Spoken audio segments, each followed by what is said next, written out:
player will.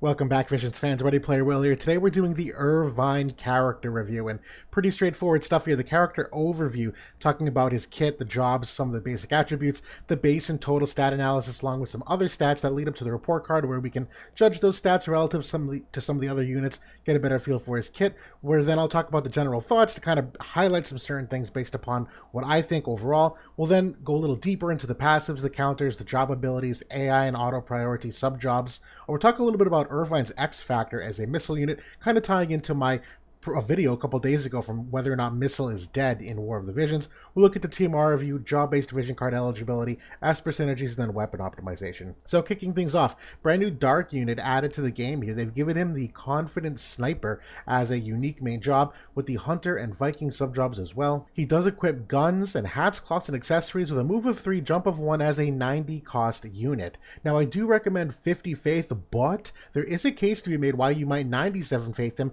but it's entirely reliant upon how much you leverage his sub job. So there is a little debate there, but I think there's nothing wrong with 50 faith. You could go as high as 97 depending upon what you want to do though, but we'll get to that later. Now for the attributes of the job itself, he does have a max range at minimum of 5 squares away, but you are going to be equipping a range +1 passive at all times essentially. So at minimum that'll really be 6 squares away. You could also equip another passive which would make it 7, and there's a buff that could make it 8. So his max range is really dependent upon how you align his passives and buffs, anywhere from 5 to 8 squares away. He does have 1 AoE in the main job and 2 single targets. I'm sorry, quick edit, 3 single target abilities, so obviously a little more oriented toward the single target attacks there, but he's got some select 2 and some piercing abilities which do kind of make up for that damage-wise. From a resistance standpoint, where he's got some pretty decent strong ones at 15% at both slash and strike, he's 10% to missile, 0 to magic, and a minus 15% to pierce. Again, one of those units where obviously a little more on the weak side to pierce units. In terms of status ailment resistance, is 50% to charm and confusion and 10% to frostbite. Overall, not the worst ones. Those are obviously some high impact ones potentially, just depending upon how much you encounter them, which maybe isn't all that likely, but regardless, not the worst ones in the world. For the mastery ability, they did give him attack of 10%, which is fair, kind of whatever. They did do a decrease AP consumption of 15% though, which is very good in terms of how he ends up using his abilities in the rotation. For the 140 ability, he has missile attack res pen of 15. That's the only amount he has in his kit, so a little on the lower side, but you can certainly get that up externally potentially, just with a trust stone passive and whatnot. And he does have AoE res of 15 innately as well. Now as we get into the base stats, HP, honestly, a little on the higher side considering that he's a missile type unit. These units are typically exceptionally squishy, but he does end up being a little bit higher than some. Overall, I think in a good spot for base HP. For base attack, definitely a smidge on the lower end of the gradient here. It's not the end of the world. He's got a lot of things that do end up amplifying his attack stat overall. It's just that the base attack isn't necessarily the highest. And again, that's also very consistent with missile units who are kind of in that profile of a step back on the attack stat. They typically rely on modifiers to do more of their damage, and Irvine is kind of similar in that regard. From a base agility perspective, basically average here, nothing too crazy. We'll see agility again in a couple slides here. The dexterity is definitely above average though, and that's a big important factor for his critical hit rate potential, which is exceptionally important for this character. So the base dexterity, definitely a good spot here. And the base luck, basically average overall. So when we kind of transform those 5 charts into one, relative strengths and weaknesses, honestly, really no real deficiencies here in terms of base stats. Some of them, sure, maybe a little bit below average from the normal damage dealers we see, but as far as missile units go, this is actually very promising that he starts off in many of these categories from a base stat perspective. And when you look at total stats, incorporating some of the board nodes, the mastery ability, things of that nature, not a whole lot of shifts, to be honest. It's basically relatively the same. And from a stat perspective, they are rather generous with the dexterity and the luck stats here on the board to kind of keep him where he is initially. And overall, again, not the worst spot to start out with. He does take a step back on the HP, just a smidge, but nothing crazy overall. Now, as we look at a total agility, now without passives, he is on the lower side of things, but his main passive you'll have equipped actually is an agility boosting one. So more likely than not, he will be in this mid 80s range almost all the time. Definitely a nice thing for him to start out at. And this chart's a little bit misleading because it just shows him compared to others in terms of the stats, but the charts I've incorporated recently are more of like how many units are in that agility range to give you a better idea of exactly how many units he's around, above or below. And so without passives, he's maybe just a step below others as we've seen, but once you do equip that passive, he hits this relatively higher bound of units in terms of total agility. And there's a very interesting thing about Irvine is that, bar none, you will always be using his teammate buff to start the fight. That can't always be said for many units, but to unlock Irvine's potential, you absolutely will. And that is an agility boosting buff. And so when you consider what is his agility actually after that buff, well, he is, with these vision cards, in that 96 to 98 range, which no one is in. Obviously they're not, because it's why we exclude buffs, but he does get a fair amount of agility to start the fight. So overall, he does end up ramping up relatively quickly, despite the fact that his, innate agility without anything else is kind of average, but he does end up making up for it. Now for the crit hit and crit avoid, does skew on the higher side for crit rate. You could use a little bit of extra love here just in case here. We are seeing some higher crit avoidance in the game overall, but overall this is a good starting spot for him. The crit avoidance rate basically in the middle as well. Really not a strength or weakness overall, but these are good to see. From the accuracy perspective, I would say basically average here when you compare his accuracy with and without passives to characters that, it's not a strong point of his. He does not have an accuracy passive to give. He does take a relative step back in the broad scheme of the game because he does not have an accuracy option on his passives. There's one buff that he has that could give it to him, but really hard to fit into the rotation. But overall, really not known for his accuracy, so kind of a small weakness there when you consider him compared to other missile units that typically have some kind of sharpshooter guaranteed hit or much higher accuracy, and he is not one of those units. It's okay. Now for the evasion, definitely not an evade unit either. He is not even remotely close to the gradient of what could be considered evade, so I wouldn't take that angle as well. Now we look at the report card overall. This is, again, a tough one to judge because missile units are so different than the brawler units that we typically see, but overall, kicking things off here, the effective HP going with a C. It's actually not in the worst spot. There are a lot of gunners that are typically squishier than him, and power creep wise, that makes sense that he's kind of come out a little ahead of the curve here. He's got no defense or no spirit innately. He does have 15 AoE res innately from that 140. You could get another 15 on a buff though, up to 30, but no unit res in the kit whatsoever. The survivability here, I am going to go with a B-, where he does have a passive you can equip that gives him a 50% general barrier at the start of battle. Now, that can be broken by barrier break, so, in a barrier break heavy meta, that's not going to help a whole lot. But right now, with Bridal Elia, Prisoner of the Moment, that's actually a very good thing for him to start. He does have one ability that is a 30% damage absorption, and while I don't think that's going to be a big part of his overall, staying alive, it certainly could be the difference between taking an extra hit or not if he absorbs enough damage. And finally, he does have a preemptive counter, which I do consider a form of survivability, that if you consider he's kind of toward the back of the map, by the time enemies get close enough to hit him, they should hopefully be maybe a little bit lower on the health, that if you can preemptively attack them before they hit him and he could kill them, then he's avoiding damage by doing so. So those preemptive counters are actually nice for that reason. Now the damage, I'm going with an A here, despite the fact that he's a missile unit. He's only up to 50 defense pen, only up to 25 missile res pen with the Trust Stone passive. The attack stat does get relatively high though. There's a couple things that keep amplifying it, including his vision card, which you'll probably eventually use. He does have good imperils throughout the kit, which amplify that damage, but the follow-up attack is everything. And this is something I kind of missed the mark on when I was looking at Bart's in terms of that damage of the follow-up attack. If you consider that his follow-up attack, and yes, I'm spoiling it, that's his teammate buff that I was alluding to earlier. It enables his follow-up attack that he will, if a teammate attacks, he'll lob another shot after them. If you consider that he's hitting anywhere from 2,500 to 3,500 damage on that follow-up attack, inclusive of his own damage, that's definitely above average what other missile units are capable of. And if you add up that damage over time throughout the battle, it's actually pretty material. So overall damage is actually an A here. The agility, I'm going with a B-, but again, really that's from the stat perspective that, he's basically at that average in base. With passives, he's basically at the average as well. The main buff, though, is agility up, and he does have a CT up ability in his kit, too. So turn order-wise, he's actually not in the worst spot.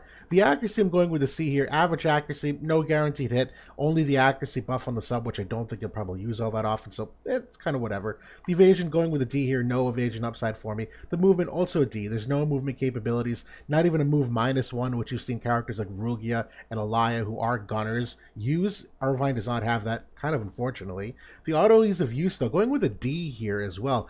This is a difficult difficult unit because he's, number one, difficult to optimize in a team of 3, considering that job-based vision cards are just still kind of like getting their feel for his weapon type. Same thing for Dark. It's kind of hard to put him in mono Dark at the moment. The range calculations, though, are always the difficulty for me for the average player, where it really takes some map knowledge, takes a lot of testing to get to know what's the optimal range for him, particularly for a character like him that he requires some direct line of sight to get off a lot of his abilities, that you have to be a little tactical in how you do that, which doesn't come second nature to many players. So the auto ease of use actually could be kind of difficult here. The game disruption also going with a D here. There's no impact until the Melnia vision card and Melnia unit comes in. Even within the confines of mono Dark, I don't think he offers a ton of upside. So overall game disruption, not going to happen, not a factor.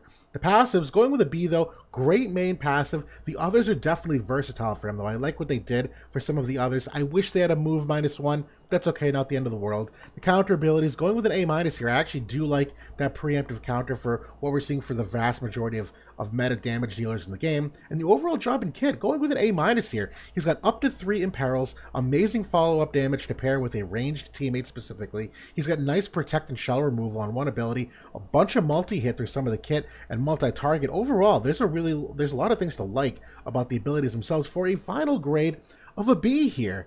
And here's the thing, again, the game disruption is a D. So right now, Irvine is not going to do anything. If you're testing him today, you're going to have a real tough time getting those upsides.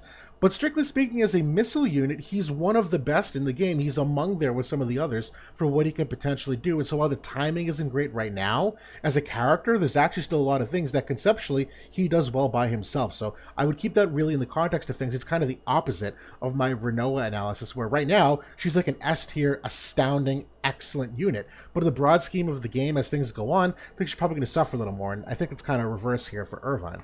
Now, for the general thoughts, upside is hugely reliant on that follow-up attack. There's a significant damage increase there that other missile units don't get access to. The defense pen, though, is a slight concern, considering that it is a relatively large factor in the follow-up attack, that he only gets up to 50 defense pen, potentially, or most often, I should say.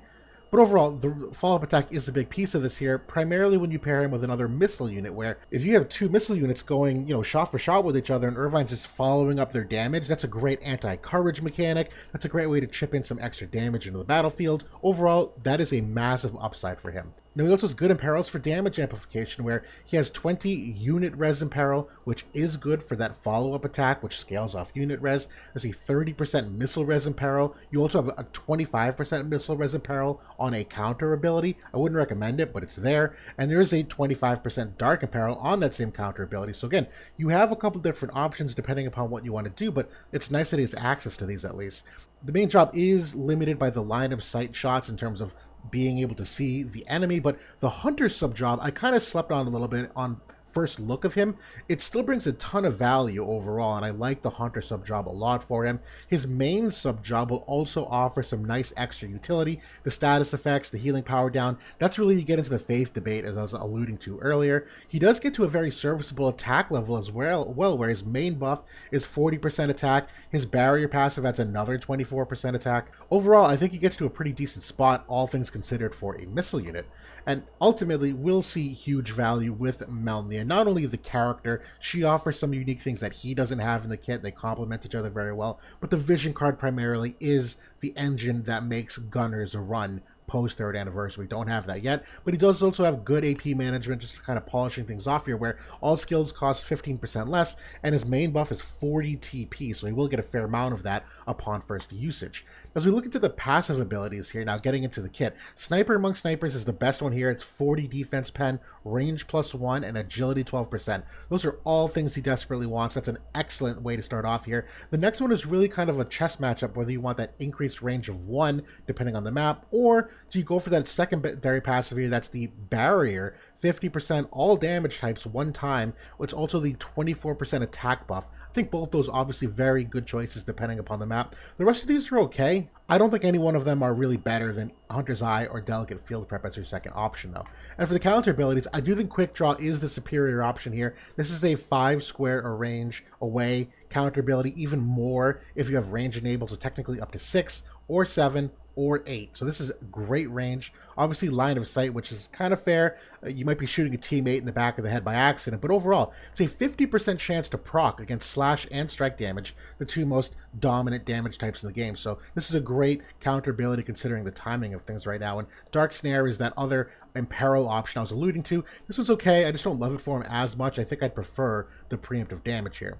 Now, as you look at the main job buffs, there's 2 of them here, and the first priority is Sniper on Standby. That's his first choice in auto PvP. It's the 40% attack buff, 25% agility buff, and turns on this taking the shot aura of his that if a teammate is within this 4 square range and 1 height above or below, he will do a follow-up attack of 50% mod here, so 50 mod, other words. And we're going to talk about this in just a second a little bit deeper, but the second buff here is another 15 AoE res and an additional range buff for him. So this isn't necessarily the best second buff in my opinion. You could have some other options here, but we'll get to that soon. But we're going to talk about taking the shot first of, and talking about follow-up attacks, that optimization of it. So it only scales off of enemy defense and enemy unit res. That's it.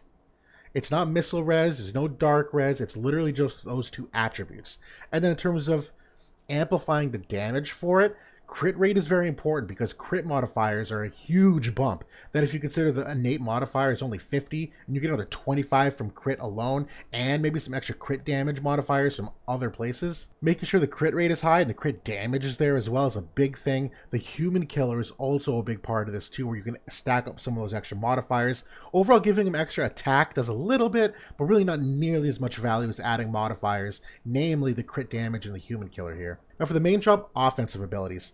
All of these again are line of sight, all 4 of them. They all are buffed by potential range options. You got 2 double hits here, and on the right side on the cost, all of these are decreased by 15% in the white lettering underneath. So there is some small AP management there. And when we're looking at the range of these, all of them, all 4 of them, are 5 squares away. They could be potentially up to 8 squares away, depending if you have both passives and a buff active. So there is some good range there. And this is one of the things that I like about this ability, about these overall, is because they're all equal in range, the AI should be relatively smart in maxing the damage that either you have a select 2 ability here on a 15 AP ability. I love this for a late game running low on AP ability to hit 2 people at once potentially. The rapid shot is a great ability here. It's another double hit for dispelling protect and shell at a 200% modifier and restores CT of 200. That's a very good ability. The canister shot is that missile imperil of 30%, kind of its cross-shaped AoE. This one's okay, but armor shot is really the best thing here, where it's a unit imperil of 20,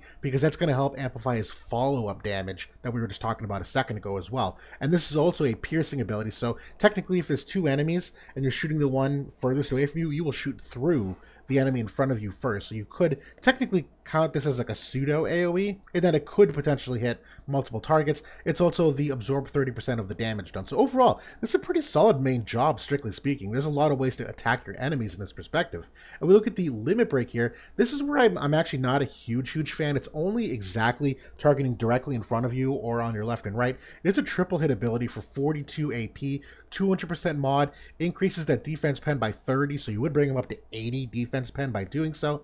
And yes, this is also range buffable, so if you have range +2 enabled, this could hit someone 7 squares away from you straight ahead. So it's okay. The main job is really the bread and butter of things, though. This is certainly just kind of like a cherry on top. Now for the sub-jobs, this is where that faith debate comes in, where Dark Shot is that chance to inflict sleep and poison, potentially, only 18 AP. The big thing to look at, though, for these abilities, Dark Shot is technically 1 range less, so this is only 4 squares away. But Flame Shot is an AoE 5 squares away. It's a decreased healing power of 50. It's a fire-based attack, so you're really not getting any fire mods in Irvine's kit, but this is the only arc shot that we've seen so far. So this is certainly nice to throw in there, that you do have the capability to add an arcing shot through this sub-job. The healing power is certainly a nice piece of utility to potentially add, but I really prefer the Hunter sub-job. And the cool thing about this sub-job, these 3 offensive abilities are 4 range away. And so there's some extra range height versatility because they are arcing shots, which Again, very important depending upon the map, but I love Maddening Arrow. It's technically the cheapest AP ability. It's the chance to inflict Berserk, which we know is a very debilitating status effect.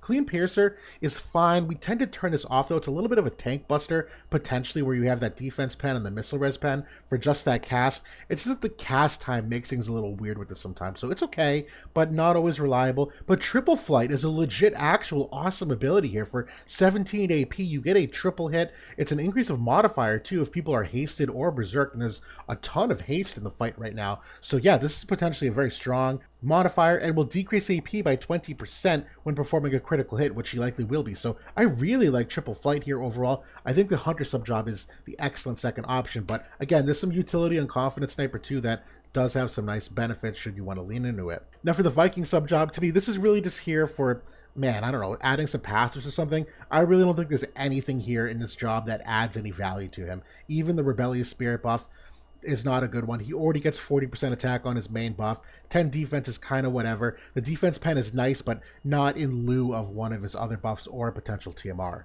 And on that note, the TMR review, the Perfect Duster is a cloth type TMR. The HP is fine. The defense, spirit, and accuracy are honestly kind of fine. The stats of this are kind of bad in my opinion. I'm sad that none of these are a double digit at the very minimum. The TMR skill, it's a teammate buff, 2 uses.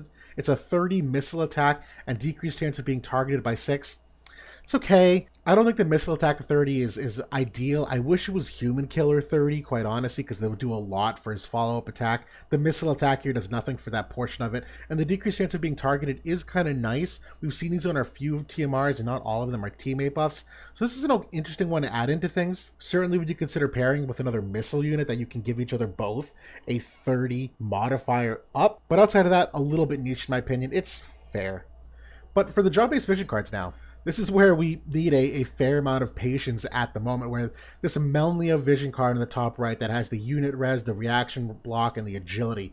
This card needs to come out for Irvine to really ever hit that B grade that I gave him. It'll come in the future. We don't know when, but it's an absolute must. The rest of these cards, honestly, there's a couple here. You already have 2 area resistance cards, which are kind of nice. You have some crit damage and crit rate nodes, so that's certainly nice for missile units. And his own vision card, honestly, is a very good one to pair alongside the Melnia vision card in a missile-oriented team. Particularly, we consider that it gives him 10 unit res and an extra missile res pen as well. So this is a great vision card potentially, but you need the other ones to come out. The job-based vision cards are very, very limiting at the moment. Now, as for the Esper Synergies, you really want to focus on human killer, crit damage, making sure the crit rate is there to enable the crit damage, and then you can go for attack percent, missile attack, and some accuracy. My personal favorites, Minotaur and Bahamut, are both great for that full offensive potential output, but Odin and Dark Odin are still 2 excellent, well-rounded, very fast Espers as well. And technically, Behemoth and Omega were honorable mentions for me, where Behemoth has some strike res on it. Omega has attack percent nodes. There's a couple nodes that you like between the 2 of them. But overall, you want to kind of stay in this ballpark of very offensive-oriented Espers, unless there's something matchup-specific that extra 15% element res really is the big difference changer for you, but that's a little more subjective. And then obviously, of course, any other generic missile attack Espers, totally fine. It's just, I think these are really the best for what he wants to potentially do. And for the weapon optimization, the formal halt weapon, I am exceptionally confused by everything about this weapon. Number one, this is not a weapon from Final Fantasy VIII. They made this up. This is named after a star in the sky that I don't know why they chose it. The gun appearance is not Irvine's gun in the game. I don't know where they got that appearance from.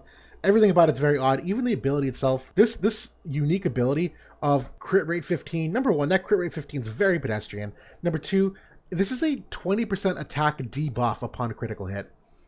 It's okay. That's kind of weird in my opinion.